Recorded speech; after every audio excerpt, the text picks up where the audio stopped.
ایران کو تباہ کن کارروائی سے پہلے آخری موقع دینا چاہتا ہوں، ڈیل نہ ہوئی تو اسے تباہی کا سامنا ہوگا۔ امریکی صدر ڈونلڈ ٹرمپ کی ایک بار پھر دھمکی، کہا کہ امید ہے ایران عقل سے کام لے گا اور درست فیصلہ کرے گا۔ دعویٰ کیا کہ ہم اس وقت ایران سے بات چیت کر رہے ہیں، اس عمل کی حمایت سعودی عرب، متحدہ عرب امارات اور بالخصوص قطر کر رہے ہیں۔ ایران کو آبنائے حرمز سے گزرنے والے تجارتی جہازوں سے فیس وصول کرنے کی اجازت نہیں دے سکتے۔ آبنائے حرمز سے گزرنے کی آزادی برقرار رہنی چاہیے، میں ایران کو اس پر کوئی فیس وصول نہیں کرنے دوں گا۔ کہا کہ اگر کوئی فیس وصول کرے گا تو وہ ہم ہوں گے۔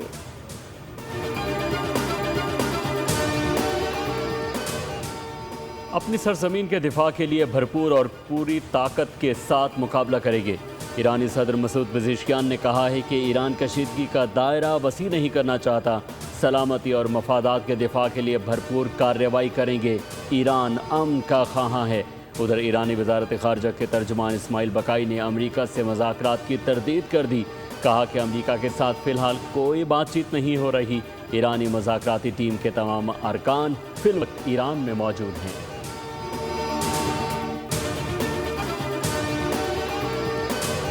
ہرمز امریکہ کی شرائط پر دوبارہ کھلے گی، نہ دوسرے راستے کی اجازت دیں گے۔ مشیر ایرانی سپریم لیڈر میجر جنرل محسن رضائی نے خبردار کیا ہے کہ جنگی جہاز یا فوج لائی گئی تو اسے بھی نشانہ بنایا جائے گا۔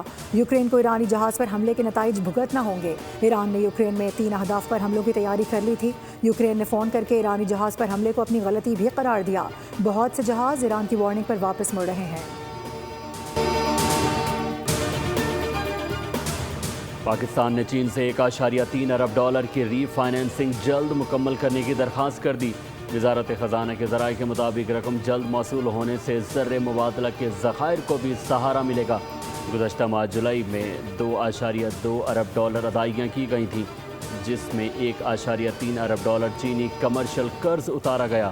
شرائط اور ضوابط جلد فائنل ہونے پر یہ رقم رواں ماہ کے دوران ہی موصول ہو جائے گی۔ اسلام آباد میں پاک ایران مشترکہ تجارتی کمیٹی کا 10واں اجلاس، 2 طرفہ تجارت 10 ارب ڈالر تک پہنچانے کے عزم کا اعادہ۔ وفاقی وزیر تجارت جام کمال خان نے پاک ایران فری ٹریڈ ایگریمنٹ کو جلد حتمی شکل دینے پر زور دیا ہے۔ کہا کہ سرحدی لاجسٹکس، کسٹمز اور کارگو نقل و حرکت میں حائل رکاوٹوں کا خاتمہ ناگزیر ہو چکا ہے۔ مشترکہ سرحدی منڈیوں کے قیام اور الیکٹرانک ڈیٹا انٹرچینج سے 2 طرفہ تجارت میں نمایاں اضافہ ہوگا۔ ایرانی وزیر ڈاکٹر محمد عطابک نے پاکستان کو ایران کا طویل المدتی اسٹریٹجک تجارتی شراکت دار قرار دے دیا۔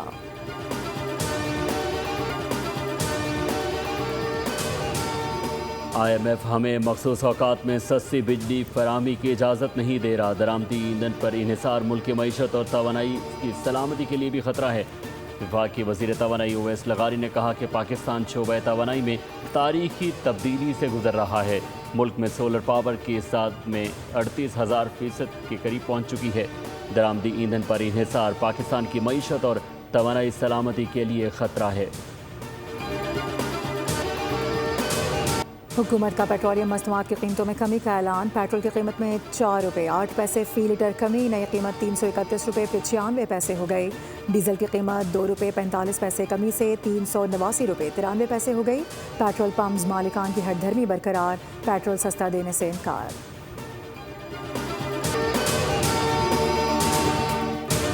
عالمی منڈی میں خام تیل آج پھر مہنگا۔ امریکی خام تیل $80.93 فی بیرل کا ہو گیا۔ برطانوی خام تیل 84.92 ڈالر فی بیرل پر ٹریڈ۔ ادھر پاکستان اسٹاک مارکیٹ میں اتار چڑھاؤ، 100 انڈیکس میں 900 سے زائد پوائنٹس کی کمی ریکارڈ، انڈیکس 1,77,000 کی سطح پر ٹریڈ۔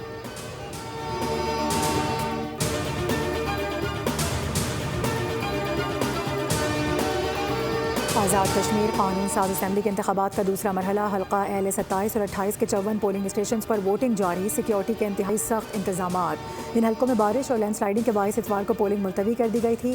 غیر سرکاری اور غیر حتمی نتائج کے مطابق 14 نشستوں پر نون لیگ نے میدان مار لیا۔ پیپلز پارٹی 5 حلقوں پر کامیاب رہی۔ مہاجرین کی 12 میں سے 10 نشستوں پر نون لیگ نے قبضہ جمایا، 2 پیپلز پارٹی پر برا جمان۔ مظفر آباد کی 9 میں 3 نشستوں پر نون اور 3 پر پیپلز پارٹی کامیاب۔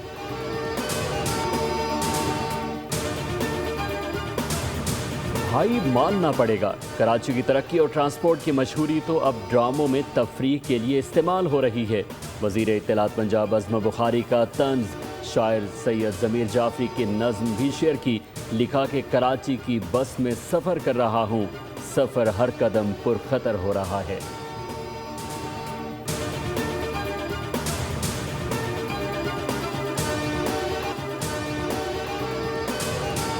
حضرت امام حسین رضی اللہ تعالیٰ عنہ اور ان کے رفقا کا چہلم آج عقیدت اور احترام کے ساتھ منایا جا رہا ہے۔ کراچی میں مرکزی جلوس نشتر باغ سے برآمد، گزرگاہ کی طرف آنے والے راستے بند۔ اسلام آباد میں چہلم کا مرکزی جلوس امام بارگاہ اسنا عشری G6 میں اختتام پذیر۔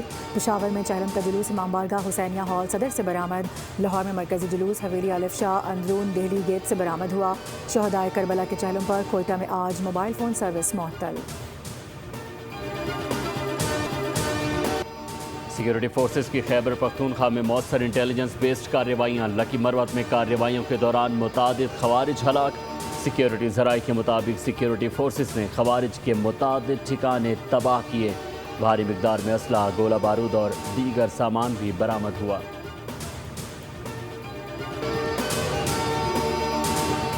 افغانستان میں طالبان رجیم کے خلاف مسلح مزاحمت کا دائرہ مزید وسیع ہو گیا۔ صوبہ فریاب میں طالبان مخالف نئے مسلح گروپ کے قیام کا اعلان۔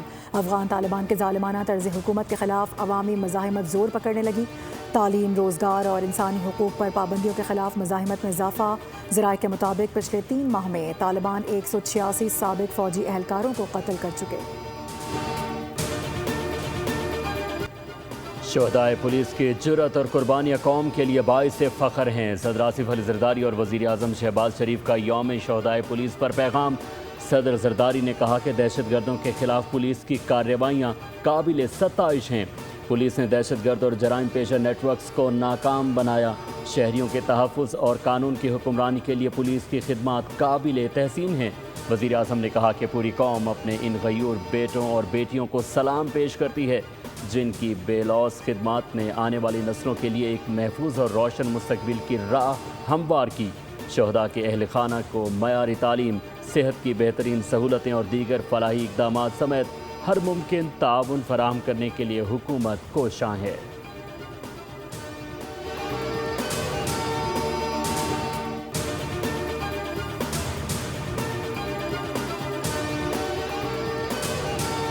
نوجوان میر رضا کی موت کیسے ہوئی؟ پوسٹ مارٹم میں وجہ موت کی وضاحت۔ میر رضا علی کی موت شدید خون بہنے کے باعث ہوئی ہے۔ پولیس سرجن کے مطابق سینے میں ایک ہی گولی لگنے کے شواہد ملے ہیں۔ لاش کو آگ یا تیزاب سے جلائے جانے کے شواہد نہیں ملے۔ لاش میں گلنے سڑنے کے آثار موجود تھے، جس کی وجوہات کا تعین کیمیائی تجزیے کے بعد ہوگا۔ ادھر مقتول کی نقل و حرکت سے متعلق مزید فوٹیجز سامنے آ گئیں۔ پولیس نے موبائل فون ملنے کے مقام سے مزید شواہد اکٹھے کر لیے۔ پولیس اور تفتیشی اداروں نے مشترکہ کارروائی کرتے ہوئے 18 افراد کو حراست میں لیا۔ 6 افراد کا تعلق گیسٹ ہاؤس سے ہے۔ بیان کے لیے لائے گئے 5 افراد میر رضا کے دوست اور ایک پارٹنر ہے۔ ابتدائی تفتیش کے مطابق میر رضا مختلف لوگوں کا قرض دار بھی تھا۔ ان لوگوں کی فہرست بھی مرتب کی جا رہی ہے جن سے مبینہ طور پر قرض لیا گیا تھا۔ میڈیکل رپورٹ کے مطابق میر رضا کو گولی سینے پر لگی۔ اب تک اسلحہ اور گولی کا خول نہیں ملا۔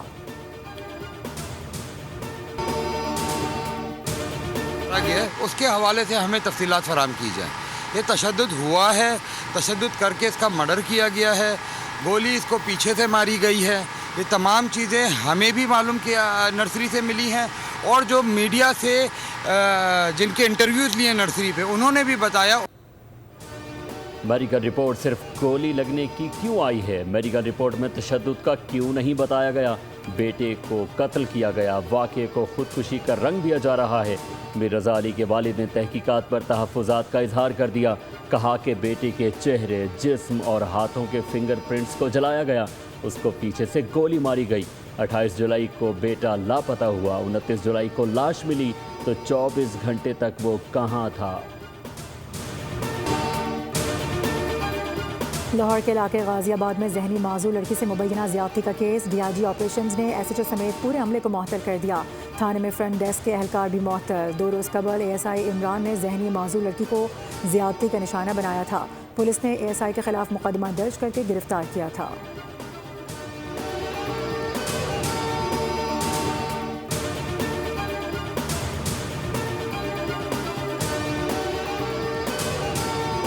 پاکستان سمیت 4 ممالک کے عمرہ زائرین کے لیے لازمی فوڈ واؤچر متعارف۔ سعودی حکام نے مکہ مکرمہ اور مدینہ منورہ میں 10,000 سے زائد رجسٹرڈ ہوٹلز کو نسک ایپ سے منسلک کر دیا۔ نئی پالیسی کے مطابق ہر عمرہ زائر کو ویزا جاری ہونے سے پہلے ایک منفرد BRN میل کوڈ دیا جائے گا جو ویزے کے ساتھ منسلک ہوگا۔ نئے نظام کے تحت ہر عمرہ زائر سے قریب روزانہ 20 سعودی ریال نصف میل واؤچر کی مد میں وصول کیے جائیں گے۔ اس اقدام کا مقصد کھانے کی فراہمی کو زیادہ منظم، شفاف اور معیاری بنانا ہے۔ سندھ کے اسکولز میں چہرے سے حاضری لگانے کے نظام کی منظوری 6 اضلاع میں 17 اگست سے باقاعدہ آغاز ہوگا۔ کامیاب آزمائش کے بعد صوبے بھر میں مرحلہ وار توسیع دی جائے گی۔ وزیر اعلیٰ سندھ سید مراد علی شاہ کی زیر صدارت محکمہ اسکول ایجوکیشن کا اعلیٰ سطحی اجلاس۔ محکمہ تعلیم کو فریمز کے مؤثر نفاذ کی ہدایت جاری کی گئی۔ کہا کہ اساتذہ کی حاضری اب فیشل ریکگنیشن ٹیکنالوجی سے مانیٹر کی جائے گی۔ ہر بچے کو معیاری تعلیم کی فراہمی اولین ترجیح ہے۔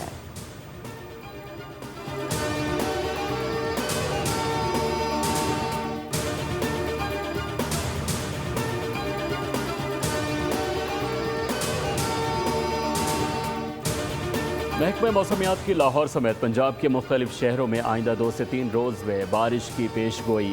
لاہور میں آج بھی سورج اور بادلوں کی آنکھ مچولی۔ کراچی کا مطلع دن بھر ابر آلود رہنے کے ساتھ ساتھ رات میں بوندا باندی متوقع۔ شہر میں موسلادھار بارش کا کوئی امکان نہیں۔ PDMA کے مطابق پنجاب میں حالیہ بارشوں سے مختلف حادثات کے نتیجے میں اب تک 46 افراد جاں بحق ہو چکے۔